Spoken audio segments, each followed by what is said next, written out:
जय Sai Ram everyone, welcome to मेरे साईं। आशा करती हूँ साईं कृपा से आप सब बहुत अच्छे होंगे, खुश होंगे।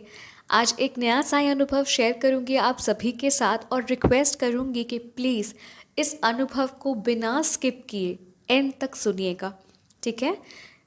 बहुत इम्पॉर्टेंट मैसेज है इस अनुभव के थ्रू जो आप सभी के साथ शेयर करना है। और ये अनुभव हमारे साथ शेयर करती हैं वृंदा जी। मैम बताती हैं कि वो मिडिल क्लास फैमिली से हैं, 4 बहन और 1 भाई हैं। वो बहुत छोटी थी कि तब उनके माता पिता का देहांत हो गया था। तो घर में जो उनके दीदी या फिर भैया थे ना, वो सब घर ट्यूशन पढ़ा के चला रहे थे। मैम घर में थी सबसे छोटी, क्लास 12 में तब वो पढ़ रही थी। और उनकी जो 3 बहनें थी ना, उनका शादी हो गया था, उनके भाई का भी शादी हो गया था। मैम को पढ़ना बहुत अच्छा लगता था, पर एक दिन उनके लिए आया शादी का प्रपोज़ल। मैम तैयार नहीं थी, पर उनके भैया ने कहा था कि लड़के वालों ने कहा है कि शादी के बाद वो तुम्हें फर्दर पढ़ने देंगे, तो तुम शादी के लिए तैयार हो जाओ। अब मैम बहुत छोटी थी, क्लास 12 में पढ़ती थी, ठीक है। तो ज़्यादा वो प्रोटेस्ट कर नहीं पाई, मजबूरन मैम को शादी करनी पड़ी।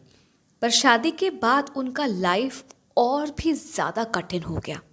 जैसा हम मूवीज़ में देखते हैं ना कि नई दुल्हन को नौकरानी की तरह रखना, आगे पढ़ने नहीं देना, भूखा रखना, मायके वालों से बात नहीं करने देते हैं। ये सब हम देखते हैं ना सीरियल्स में, टिपिकल वो जो बदमाश सास ससुर होते हैं, हस्बैंड होते हैं, कैसे ट्रीट करते हैं।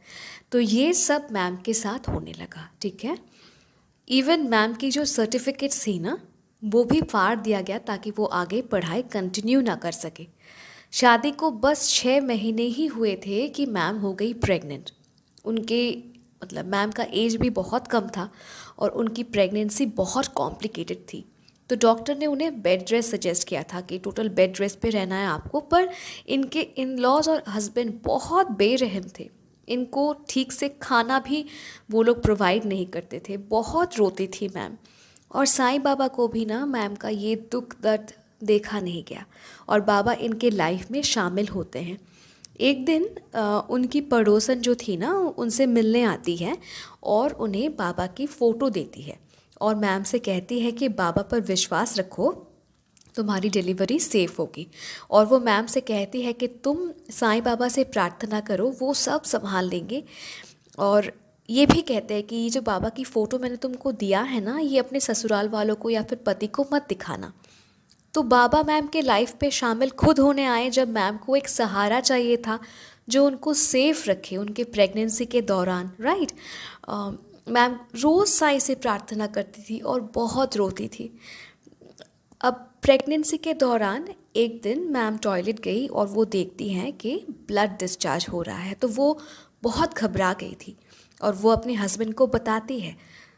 तो ये सुनने के बाद उनके हस्बैंड उन्हें कहते हैं कि अगर बच्चे को कुछ हुआ ना, तो मैं तुम्हारा खून कर डालूँगा। तो मेंटलिटी समझ रहे हैं आप इनके हस्बैंड का। तो मैम का प्रीमेच्योर डिलीवरी होता है और वो एक बेबी बॉय को जन्म देती है, पर उनका हालत बहुत सीरियस हो गया था। तो डॉक्टर ने कहा कि पेशेंट को 21 बॉटल ब्लड चढ़ाना पड़ेगा। फाइन। अब आप सब सुनकर हैरान हो जाएंगे।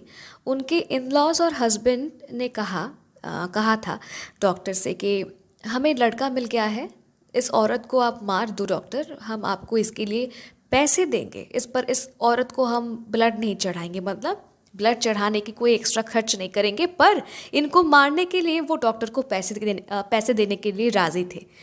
तो जब साईं आपकी लाइफ में शामिल हो जाते हैं ना, वो आपको हर वक्त प्रोटेक्ट करते हैं, किसी भी रूप में, किसी भी माध्यम से। और जब इनके इन लॉज डॉक्टर को प्रपोजल दे रहे थे कि मार दो इस औरत को, हम पैसा देंगे आपको, तो डॉक्टर ने भी उनके हस्बैंड और इन लॉज से कहा कि वो भी पुलिस को इन्फॉर्म करेंगे कि इनका क्या प्लान है। तो साईं मैम की मदद करते हैं, मैम की रक्षा करते हैं उनके डॉक्टर के माध्यम से, और मैम को ब्लड चढ़ाया जाता है, ठीक है। और ये जो मैम को मारने की कोशिश कर रहे थे इनके इन लॉज, इनके हस्बैंड डॉक्टर को कह रहे थे कि मार दो, पैसा देंगे, ये टोटल इंसिडेंट डॉक्टर ने मैम को बताया बाद में। फाइन। अब मैम बताती हैं कि जब वो रिकवर हुई प्रेगनेंसी के बाद, तो फिर से उनके हस्बैंड और इन लॉज ने कुछ प्लान किया था मैम के खिलाफ, जिससे मैम अनजान थी। 14 अप्रैल को वो अपना न्यू ईयर सेलिब्रेट करते हैं और इस ओकेशन के लिए उनके पति उनके लिए नया ड्रेस लाते हैं और कहते हैं कि ये नए कपड़े तुम आज पहनो, हम सब मंदिर जाएंगे। मैम बहुत खुश थी, ठीक है। तो वो तैयार होके कबर्ड पे कुछ निकालने गई, कबर्ड से कुछ निकालने गई, तो घर में ना फ़ैन ऑन था और वो अचानक रियलाइज़ करती हैं कि उनके पीठ में, मतलब बैक साइड में आग लग गया है। आग कैसे लगा, कहाँ से लगा, ये उन्हें पता नहीं था। पर वो जब हेल्प के लिए चिल्ला रही थी कि मुझे बचाओ, आग लग गई है, मुझे बचाओ, तो कोई भी नहीं आया उन्हें हेल्प करने के लिए। वो बेचारी बाथरूम में टैप खोलकर बैठ गई और वो बेहोश हो गई थी। तो जब उनको होश आता है तो उनके पति उनसे कहता है कि अगर किसी को भी तुमने बताया ना कि हमने तुम्हें जला के मारने की कोशिश की है, तो तुम्हारा ट्रीटमेंट मैं करवाऊंगा नहीं। मतलब कितने इल मेंटलिटी के लोग हैं ये सब, मारने की कोशिश भी करते हैं और आके ये भी बोलते भी है कि अगर तुमने किसी को बताया कि तुम्हें जला के मारने की कोशिश की तो तुम्हारा ट्रीटमेंट नहीं करवाऊंगा। तो साईं कृपा से मैम का फेस बच गया था। पीछे तो उनका मतलब जल गया था, बैक साइड पीठ जल गया था, पर मैम का फेस बच गया था। ओके, आप सब सोच सकते हैं, आपको लग रहा होगा कि साईं जब इनके साथ हैं, मैम के साथ हैं, तो फिर क्यों इनको इतना तकलीफ़, क्यों इतनी चुनौतियाँ। पर गौर कीजिएगा, इनके पति इन्हें 2 बार जान से मारने की कोशिश कर चुके थे, ठीक है। एक बार डिलीवरी के बाद और एक बार आग लगाकर। पर वो साईं ही थे जिनके लिए 2 बार मैम के पति असफल रहे। ओके, साईं कृपा से मैम का ट्रीटमेंट हुआ, पर उसके बाद उन्हें उनके पति और ससुराल वालों ने घर से निकाल दिया और बच्चे को अपने पास रख लिया। मैम बहुत ज़्यादा हेल्पलेस हो गई थी और तब वो अपने पड़ोसन, वो जो पड़ोसन थी ना जिन्होंने मैम को बाबा की फ़ोटो दी थी, वो मैम को सजेस्ट करती हैं कि तुम अपने भाई के घर वापस जाओ, और मैम के हाथ में वो कुछ रुपए देती है ताकि वो अपने भाई के घर। ज़िंदगी एक जंग है और मैम ये जंग लड़ रही थी, पर इनके साथ थे साईं। जब वो अपने भाई के घर गई तो उनका भाई उन्हें देख के खुश नहीं हुआ, उल्टा कहने लगा कि तुम क्यों आ गई हो मेरे घर वापस, अभी तक तुम्हारे शादी में जो लोन लिया है मैं वही पे कर रहा हूँ, तुम क्यों वापस आ गई। मैम ने अपने भैया से आश्रय की भीख मांगी, कुछ दिन थी भाई के साथ, पर भाई से भी उन्हें प्यार और सहानुभूति नहीं मिला, मिला टॉर्चर। फिर मैम अपने बहन के घर चली गई। मैम अपने बेटे से दूर थी और वो अपने बेटे को एक बार देखना चाहती थी, तो उनकी बहन उन्हें स्कूल ले जाती है जहाँ उनका बेटा पढ़ता था। मैम ने प्रिंसिपल से रिक्वेस्ट की कि एक बार बेटे से मिला दो, बात करा दो, पर प्रिंसिपल ने कहा कि आप इस बच्चे की माँ हो, हमें इसका प्रूफ दिखाओ। प्रूफ दिखेगा फिर ही आपको बच्चे से मिलने की परमिशन दी जाएगी। मैम बताती हैं कि इनके जो इन लॉज और हस्बैंड थे ना, स्कूल में बोल के रखे थे कि मैम मेंटल है और इसीलिए मैम मेंटल हॉस्पिटल में रहती है, ठीक है। मतलब मैम को मेंटल हॉस्पिटल में रखा गया है। तो इन सब हालात से मैम बहुत टूट गई थी, रादर आई कैन से टूट के बिखर चुकी थी। 2 साल बीत गया और एक दिन मैम की बहन उन्हें कहती है कि एक लड़का है, वृंदा यानी मैम, ठीक है, और वो भी अकेला है। तुम जिस सिचुएशन से गुजर रही हो वो लड़का भी सेम सिचुएशन से गुजर रहा है, फ़र्क सिर्फ इतना है कि उसका कोई बच्चा नहीं है। तो हम उसे तुम्हारे बारे में सब कुछ सच बताएंगे, अगर वो राज़ी होता है तो तुम दोनों शादी करना। तो मैम रेडी नहीं थी इसके लिए, पर उनकी बहन उन्हें कन्विंस करती हैं क्योंकि मैम का एज बहुत कम था और वो अपने छोटी सी बहन को सेटल देखना चाहती थी, ठीक है। तो जिस लड़के का जिक्र मैम की बहन ने किया था, जब उन्हें मैम के बारे में पता चलता है वो शादी के लिए राज़ी हो जाते हैं। मैम बताती हैं कि आज वो 52 वर्ष की हैं, उनका 20 साल का एक बेटा है और 16 साल की एक बेटी है। उनके सास ससुर बिल्कुल मैम को अपनी बेटी जैसे मानते हैं, बहुत प्यार करते हैं, मानो जैसे मैम एक सपना जी रही हैं और साईं कृपा से उन्हें एक बहुत सुंदर सा परिवार मिला। अनुभव सुनाने से पहले मैंने आप सबको कहा था कि एक बहुत इम्पॉर्टेंट मैसेज मिलने वाला है आप सबको। हम सभी को इस अनुभव के थ्रू। और वो क्या है, जब हमने ये जो टोटल अनुभव सुना है, ऐसा तो नहीं था ना कि मैम का लाइफ शुरुआत से ही बहुत स्मूथ था, बिल्कुल नहीं। बहुत कम एज पे माता पिता का देहांत हो गया, फिर पढ़ाई करने का मन था पर शादी हो गया, ससुराल वाले भी बहुत टॉर्चर करते थे, सर्टिफिकेट्स वगैरह फाड़ दिया, पढ़ाई कंप्लीट करने नहीं दिया। फिर क्या, दो बार इन्हें जान से मारने की कोशिश भी की गई।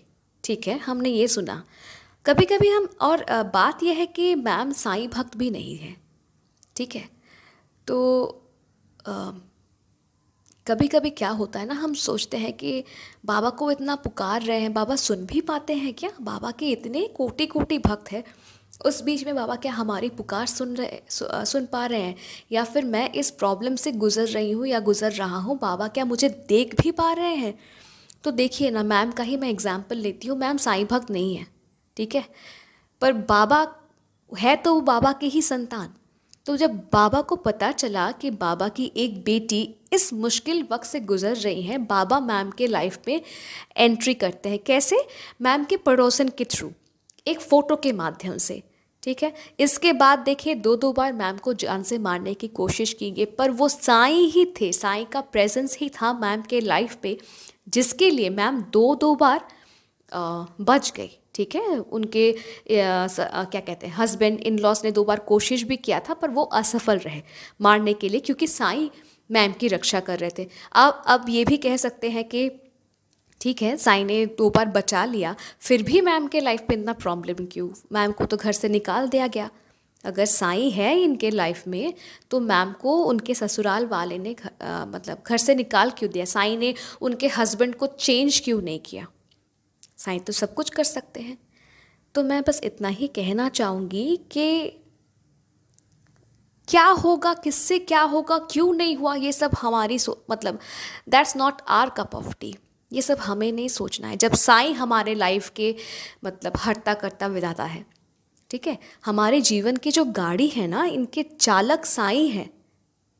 हाँ, कभी कभी जिस रास्ते से हमारा लाइफ गुजरता है, ऊबड़ खाबड़ रहता है, रफ रोड रहता है, पर हमें ये भूलना नहीं चाहिए कि हमारे जीवन का जो गाड़ी है, इनके चालक साईं है।